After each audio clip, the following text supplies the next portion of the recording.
മൈദയോ പാലോ ചേർക്കാത്ത നല്ല ക്രീമി പാസ്ത, അടിപൊളി ടേസ്റ്റ്. ഗസ്റ്റിന് മുന്നിൽ താരമാവാൻ ഈ ഒരു ഐറ്റം മാത്രം മതി.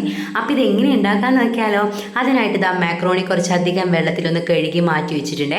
പിന്നെ നമുക്ക് 2-3 പീസ് ചിക്കൻ ചെറുതായിട്ടൊന്ന് കട്ട് ചെയ്ത് ഉപ്പും കുരുമുളക് പൊടിയും ചേർത്ത് ഓയിലിൽ ഒന്ന് വറുത്ത് മാറ്റി വെക്കാം കേട്ടോ.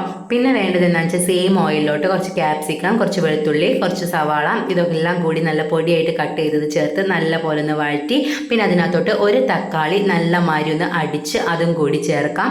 നല്ല പോലെ ഒന്ന് ആ തക്കാളിയൊക്കെ വെന്ത് വരുമ്പോൾ നമുക്ക് അതിനകത്തോട്ട് മുളക് പൊടി ചേർക്കാം. അതൊക്കെ നമ്മുടെ ആവശ്യത്തിനനുസരിച്ച് ചേർക്കണേ. പിന്നെ കുറച്ച് ഉപ്പ്, എല്ലാം കൂടി നല്ല പോലെ ഒന്ന് വഴറ്റിയതിന് ശേഷം 1 ടേബിൾ സ്പൂൺ നിറയെ ടൊമാറ്റോ കെച്ചപ്പും കൂടി ചേർക്കാം. പിന്നെ നമുക്ക് കുറച്ച് വെള്ളം കൂടി ഒഴിച്ച് നന്നായി തണുക്കുമ്പോൾ പിന്നെ ചേർക്കേണ്ടത് കുക്കിംഗ് ക്രീമാണ്. അതും കൂടി ചേർത്ത് നല്ല ക്രീമി ആയി വരുമ്പോൾ നമുക്ക് അതിനകത്തോട്ട് പാസ്തയും കൂടി ചേർക്കാം. പിന്നെ ചിക്കനും എല്ലാം കൂടി കമ്പൈൻ ചെയ്താൽ നല്ല അടിപൊളിയായിട്ടുള്ള ഒരു ക്രീമി പാസ്ത റെഡിയാണ്. ട്രൈ ചെയ്യണേ.